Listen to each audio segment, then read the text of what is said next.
जय हिंद एवरीवन। भारत माता की जय, वंदे मातरम। तो बेटा, बेसिकली हमारा जो न्यू चैप्टर है दैट इज न्यू तो नहीं है, it is the second last one. और ये कहता है कि आपका जो एनवायरनमेंट और सस्टेनेबल डेवलपमेंट है वो क्या है। तो इसी की बात करेंगे क्योंकि lots of industries and tons of stuff is there. तो एनवायरनमेंट की बात करना जरूरी क्योंकि that is the vital part of life. तो बेटी, बेसिकली एनवायरनमेंट होता क्या है? तो environment is nothing but our surrounding which provide or which facilitate the human life, okay, which provide us all the means of livelihood as well as living. तो बेटा, without अगर हम लोग एनवायरनमेंट से कुछ भी एक्सट्रैक्ट करके सिर्फ जीवन को देखें कि व्हाट इज द लाइफ, या हम लोग विदाउट एनवायरनमेंट के या बिना नेचर के सर्वाइव कर सकते हैं क्या? तो the answer is pretty no. Reason is pretty simple कि सब कुछ जो भी है हमारे पास, each and everything that belongs to the nature, that belongs to the planet। और कहीं ना कहीं एक मेजर कॉज जो है वो कहीं ना कहीं ह्यूमन ग्रोथ या पोटेंशियल, हम लोग कह सकते हैं कि ह्यूमन पॉपुलेशन का जो है एक्सप्लोजन होना या पॉपुलेशन का राइज होना एक बहुत बड़ा फैक्टर है इन्वायरमेंटल के डिग्रेडेशन पे। तो आज के इस टॉपिक में हम लोग फटाफट से देख लेते हैं क्या क्या पढ़ पाएंगे। तो फर्स्ट हम लोग इन्वायरमेंट जानेंगे, इन्वायरमेंट क्या होता है। देन वी विल सी कि what are the functions of the environment है, इन्वायरमेंट की सिग्निफिकेंस क्या है। और देन जब हम लोग इन्वायरमेंट पढ़ लेंगे, इन्वायरमेंट के फंक्शन पढ़ लिए, तो सेट ऑफ थिंग्स की इन्वायरमेंट की वजह से जो क्राइसिस आ रहा है, right, we will understand this particular की इन्वायरमेंटल क्राइसिस क्या है। एंड देन विल सी कि क्या क्या चैलेंजेस है इंडिया में, इन्वायरमेंट कैसा है, स्टेट या situation of environment in India, what is the availability of resources in India, and then the kind of pollution। और ये जब हमने causes पढ़ लिए, सारी चीजें हो गई, तो now we will come to the solution, okay।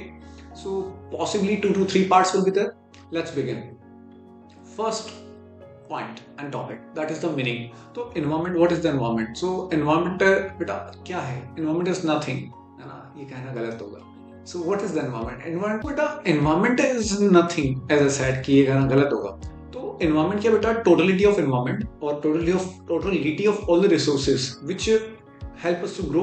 और बेसिकली इन सिंपल वर्ड्स अगर हम लोग कहें, so environment is all that thing which surround us, okay, which provide all the resources to us. What these are? These may be biotic और abiotic element. What are the biotic and abiotic element? तो biotic element बेटा जो living things हैं, right, living creatures and all. और abiotic जो non living things हैं, like this building, right, plant and machinery, furniture। So all these things are abiotic elements। Now आपको पता है कि environment क्या होता है? सराउंडिंग जो हमको all the resources provide करती है लिविंग के लिए, okay, सर्वाइवल के लिए। Now कम की environment के फंक्शन क्या है, what are the work और what are the significance of environment। तो बेटा फंक्शन का है, सिग्निफिकेंस का है या वर्क का है, environment के चार काम। फर्स्ट, इट ऑफर और सप्लाई रिसोर्सेज, है ना, ये हमको क्या करता है? फर्स्ट पॉइंट आपका क्या है? इट ऑफर और सप्लाई रिसोर्सेज। तो इन्वायरमेंट हमको क्या प्रोवाइड करेगा? It will provide us all the basic means or the basically all the resources we get from the environment, right? What these are, like wood, right, and all the metals and minerals we get from the environment only, all the food like which we get without environment or without the support of environment, it is practically not possible, okay। तो ये हमको तभी मिल पाएगा जब environment support करेगा। तो environment के function क्या क्या है? तो first, it provide us all the resources. तो रिसोर्सेज में क्या है? सब कुछ, इवन द एयर, वाटर, तो इन्वायरमेंट की ही देन है, soil, land, right. So these all we get from the environment. Then comes की अच्छा इन्हीं के बिहाफ पे सब कुछ प्रोसेस हो रहा है। Second, what is the second function of environment? तो एनवायरमेंट हमको रिसोर्सेज तो प्रोवाइड करता ही है, it assimilate the waste as well, means it process the waste, है ना। एनवायरमेंट की कैपेसिटी है कि आप एनवायरमेंट में इतना अगर इम्प्योर चीजें डालोगे तो वो बैलेंस कर लेगा। जैसे हम लोगों ने कोविड के टाइम पे देखा कि आपका जो ओजोन लेयर था, जो डेप्लीशन हो रहा था, यानी ओजोन में कमी हो रही थी, वो वापस से फुलफिल, या अर्थ का एटमॉस्फेयर का स्ट्रक्चर चेंज हो गया था, है ना, कि प्योर क्वालिटी की एयर बढ़ने लग गई थी, या हम लोग कह सकते हैं स्ट्रेटोस्फेयर में ऑक्सीजन बढ़ने लग गया था, CO2 कम होने लग गया था, और भी जो पॉल्यूटेंट्स हैं उनकी कमी हो गई थी। क्यों? क्योंकि इन्वायरमेंट कहीं ना कहीं उनको मैनेज कर लेता है, राइट, प्रोसेस कर लेता है। तो नेक्स्ट था कि आपके दो पॉइंट हो गए। फर्स्ट, इट प्रोवाइड ऑफर और offer resources, right. Then second comes कि it assimilate the waste. And third one, what that should be, environment और क्या काम करता है? Think a little bit, I will give you 10 seconds only, not even that.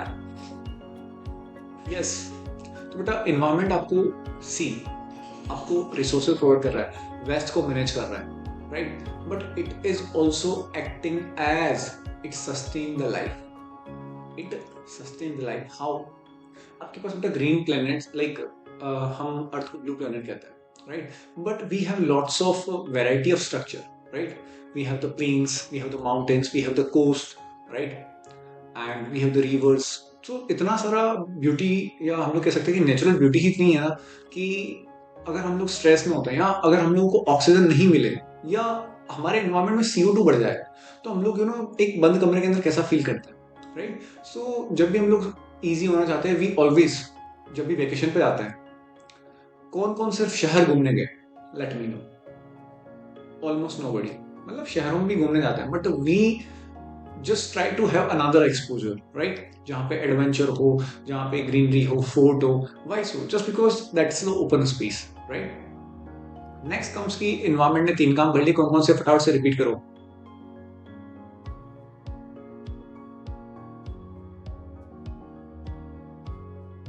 बस हो गया ना? कौन कौन से तुम जान रहे हो? Fourth one, it enhances the quality of life, right. ये हमारे को लाइफ को सपोर्ट करता है. एंड देन लास्ट की ये क्या करता है? It enhances the quality of life. बेटा अगर एनवायरमेंट नहीं होता ना, तो लाइक एनवायरमेंट है क्या बेटा आपका? देखो यहाँ पे हम लोग जब एनवायरमेंट ही कह रहा हूँ, तो आपने जब 7th स्टैंडर्ड में या 6th स्टैंडर्ड में अगर आपको धुंधली सी इमेज याद हो, है ना, तो वो याद करना जिसमें पहाड़ है, रिवर है, क्लाउड्स है, और रिवर के आजू बाजू में फार्म्स भी हैं और फ्रूट्स के पेड़ पौधे भी हैं. Okay, that is the environment, ecosystem basically. तो अगर ये नहीं होगा ना, तो ये सस्टेन कैसे कर रहा है? इमेजिन करो कि जैसे अभी है ना, ऐसा अजम्पशन है कि अगर हम लोगों ने ध्यान नहीं दिया, तो बाय 2050 हमारी सॉइल डिग्रेड हो चुकी होगी. ओके, सॉइल डिग्रेड होने का मतलब है कि चाहे तुम कितना भी पेस्टिसाइड डाल लो, उस सॉइल का कोई सेंस नहीं है, और सॉइल को बनने में बहुत ज़्यादा टाइम लगता है ना, millions of years it takes. तो इतना टाइम लगने के बाद भी सॉइल आपकी इमीडिएट तो बनेगी नहीं. तो अगर ये जो रिसोर्स है वो अगर खत्म हो गया, तो हमारा सस्टेन करना पॉसिबल नहीं होगा, हमारा जीवित रहना पॉसिबल नहीं होगा. तो एनवायरमेंट क्या करता है? हमारे को, हमारा लाइफ को एग्जिस्ट करने में बहुत बड़ा सपोर्ट सिस्टम है या हेल्प करता है, राइट. तो ये था बेटा आपका कि एनवायरमेंट के फंक्शन और मीनिंग. नेक्स्ट कम्स की आपका जो एनवायरमेंटल क्राइसिस है. लाइक ये तो पढ़ लिया एनवायरमेंट, तो now what is environment crisis क्या होता है?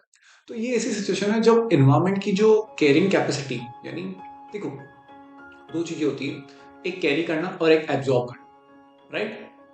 कैरी करना आप समझ में आ रहा है कि बड़ा है. कैरी करना का मतलब तुम लेके चल सकते हो, और एब्जॉर्ब कर लेने का मतलब तुमने पता ही नहीं पड़ने दिया, राइट. देखो होता क्या बेटा कि इन जनरल लाइक एनवायरमेंट की एब्जॉर्प्शन कैपेसिटी या एब्जॉर्प्टिव कैपेसिटी का मतलब क्या है कि एनवायरमेंट, जैसे हम लोग कितना ऑक्सीजन क्रिएट कर रहे हैं, राइट.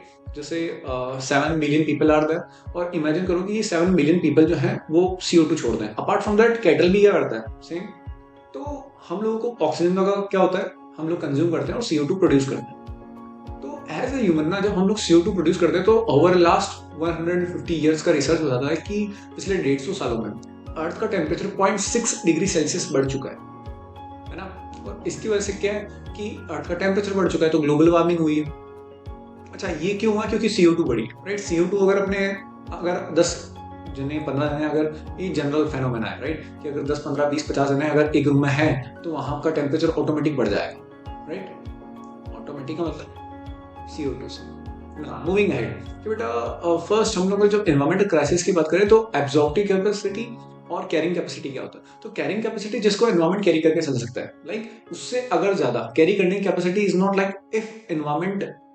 अब अगर हमारा पोल्यूशन क्रिएशन इस रेट में है या ज्यादा रेट में है, जो कि एनवायरमेंट एब्जॉर्ब नहीं कर पा रहा है, राइट, तो वो क्या कर रहा है? कैरी कर रहा है. मतलब उतना वो लेके चल सकता है. उससे ज्यादा अगर होगा तो एनवायरमेंट पोल्यूशन कहलाता है. जैसे हम लोग कहते हैं ना कि यार हवा बहुत पॉल्यूट हो चुकी है, तो क्या है, हवा एक ही दिन में पॉल्यूट हुई है?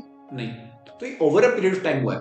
इसका मतलब क्या था? इनिशियल जब एनवायरमेंट हुआ, पॉल्यूशन हुआ होगा ना, तो क्या होता है कि देखो आपने देखा है कि सुबह तक एयर प्यूरिफाई हो जाती है, एयर प्योर हो जाती है, राइट. तो इसका मतलब होता क्या है कि रात को हम लोग पूरे 24 घंटे में जितना पोल्यूशन क्रिएट करते हैं, वो एब्जॉर्ब हो जाता है कितने दिन में? ऑलमोस्ट 6 से 7 घंटों में पूरे रात, और मॉर्निंग तक एयर फ्रेश हो जाती है.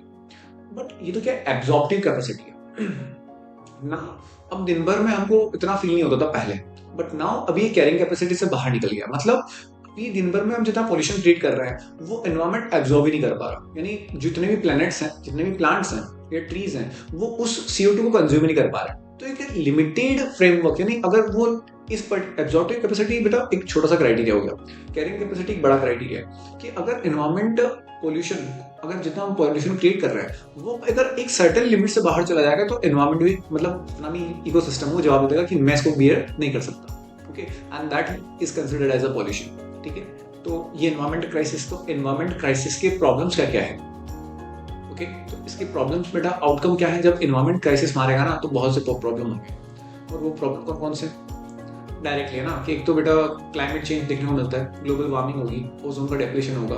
Okay, availability of resources, supply of natural resources है ना, वो क्या होगी? डिग्रेड होगी, कम होगी, वो अफेक्ट होगी। और उसकी वजह से जो है हम लोग जितना रिसोर्सेज कहीं और इन्वेस्ट कर सकते हैं वो नहीं कर पाए, तो अपॉर्चुनिटी कॉस्ट क्या हो जाती है? नेगेटिव हो जाती है। मतलब मैं यहाँ पे बैठ के आपको पढ़ा रहा हूँ, राइट?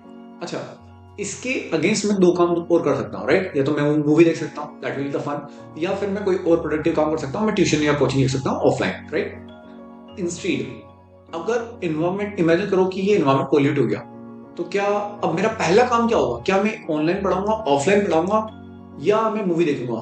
तीनों ही नहीं। क्यों? क्योंकि मैं क्या करूंगा, मैं सबसे पहले एनवायरमेंट को प्योर करने की कोशिश करूंगा, राइट? मैं अपने एनवायरमेंट को सेव करूंगा। तो वही हो रहा है, एनवायरमेंट की अपॉर्चुनिटी कॉस्ट नेगेटिव हो रही है। इसका मतलब कि बेटा अपॉर्चुनिटी कॉस्ट क्या होता है? देखो, अगर मैं मूवी देखता हूँ तो मैं पढ़ाऊंगा, या फिर मैं अगर ऑफलाइन पढ़ा रहा हूँ तो मतलब ऑनलाइन नहीं पढ़ाऊँ, राइट? दो ही चीज हो गई। तो ऑनलाइन और ऑफलाइन, अच्छा जब मैं ऑनलाइन पढ़ा रहा हूँ तो अपॉर्चुनिटी कॉस्ट क्या हो गई? ऑफलाइन। जब मैं ऑफलाइन से कुछ भी कर रहा हूँ तो उसकी अपॉर्चुनिटी कॉस्ट क्या हो गई? ऑनलाइन, क्योंकि टाइम लिमिटेड है, रिसोर्सेज आर लिमिटेड। ना बेटा ये जो पर्टिकुलर सिनेरियो है, इस सिनेरियो में अब अगर एनवायरमेंट पोल्यूट हो जाता है, पोल्यूट हो गया, इमेजिन कर, ओके, भी हाइपोथेटिकल, तो इस सिचुएशन में क्या मेरा फर्स्ट काम क्या रहेगा? पढ़ाना कि एनवायरमेंट को सेव करना? तो अभी मेरे जितना भी रिसोर्सेज में लगा सकता था यहाँ पे अर्न करने पे, राइट, वो अर्निंग होगी क्या? वो तो नहीं होगी। उसका नुकसान क्या होगा? और जो मेरी सेविंग्स पड़ी है वो कहाँ जाएगी? एनवायरमेंट को सेव करने पे, है ना, प्योर करने पे। तो इसकी अपॉर्चुनिटी कॉस्ट क्या है कि जो रिसोर्सेज हम दूसरी जगह लगा सकते थे अब वो कहाँ लगानी पड़ेगी? एनवायरमेंट को प्रोटेक्ट करने। दैट्स व्हाई इसकी नेगेटिव या अपॉर्चुनिटी कॉस्ट क्या? नेगेटिव है। Got it?